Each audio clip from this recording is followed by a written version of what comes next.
ইংরেজিতে বলা হয় এই দেশের ভিতরে একমাত্র পানি চোখের মধ্যে, সব আত্মা চোখের মধ্যে আছে।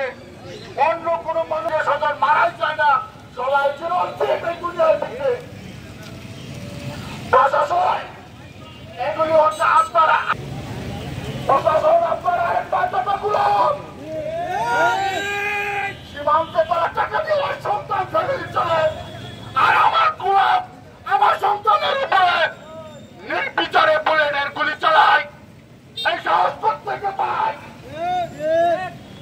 এই সাহস কে দিয়েছে তোকে? বর্ডারে এদের বলে পাড়া হত্যা করে আর লাশ ফেরত আনার জন্য ফকিরের মতো পতাকা বৈঠক করে এদেশের সমস্ত মানুষ তাদের জানাজা কাফন দাফন বয়কট করবে, ঠিক কিনা?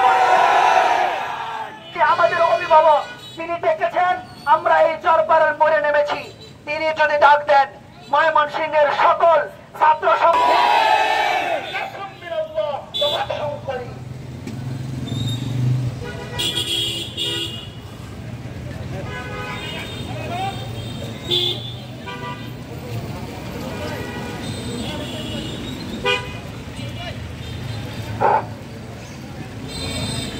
আচার আচরণ থেকে মনে হচ্ছে এই দেশের প্রত্যেকটা নাগরিক জমি কাওলার মতো কাওলা করে দিয়েছে এই বাংলাদেশকে, তাদেরকে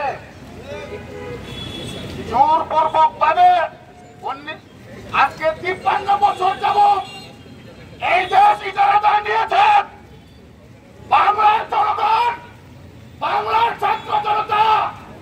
জোরপূর্বক ইজারাদারি আর করতে দেবে না। বাংলার ছাত্র জনতা সাধারণ মানুষ জেগে উঠেছে।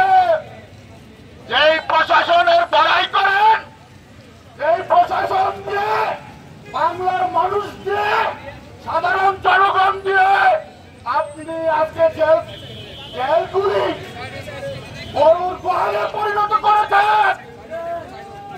মানুষকে মানুষ হিসেবে মনে করেন এখন হাদিসের দরসে বসে ছাত্রদেরকে কিতাব পড়ানোর কথা, ঠিক কিনা বলে? তিনি সেই দরজ ছেড়ে কিতাবের পড়া ছেড়ে দিয়ে রাজপথে নেমেছে কেন? কারণ আমাদের শেখ মুফতি মাহবুবুল্লাহ তিনি শুধু একজন মানুষ নয়, তিনি এদেশের একজন অভিভাবক, ঠিক কিনা বলে? আমাদের অভিভাবক যখন রাজপথে নেমেছে আমরাও রাজপথে নেমেছি এবং স্বাধীন না হওয়া পর্যন্ত রাজপথে থাকবো ইনশাআল্লাহ।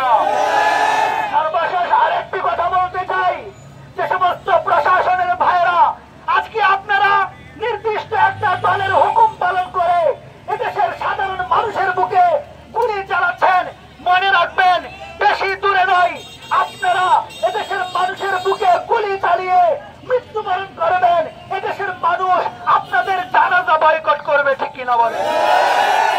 আজকে আন্দোলনরত শিক্ষার্থীদের, আমার দেশের স্বাধীন নাগরিকদের যে সমস্ত ক্যাডার বাহিনীর আক্রমণ করবে, 4 বছরের শিশু থেকে শুরু করে ৩৫ জন শিশুকে বাংলাদেশের প্রতিটা কলেজ, ইউনিভার্সিটি, স্কুল করছে। আদৌকে আমরা স্বাধীন দেশের নাগরিক নাকি কোন পরাধীনতার শৃঙ্খল? نحمده ونصلي على رسوله الكريم. بسم الله الرحمن الرحيم. إن الحب لله